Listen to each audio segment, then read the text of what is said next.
Sa kaso ni Enjan Accurek, ang mga tubig ay hindi naayos. Ang sikat na manlalaro pagkatapos ng mapaghamong mga araw sa bilangguan, kinuha ng kanyang mga abogado habang ang isyu at ang korte ay sinusubukan na baguhin ang proseso sa pamamagitan ng pag-alok ng bagong katibayan.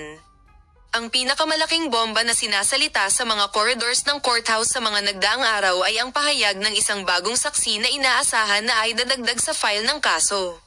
Bagaman ang kahulugan na ito ay hindi pa ganap na kilala kung ano ang isang relasyon at direksyon na pupunta sa kaso, nagsimula itong mapuko ang malaking epekto sa mundo ng magazine.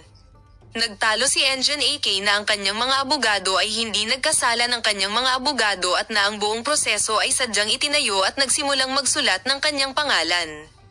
Iminumungkahi na naglalayong si Enjan Accurek na patunayan ang kanyang pagiging walang kasalanan ng mga bagong dokumento na isinumite sa korte.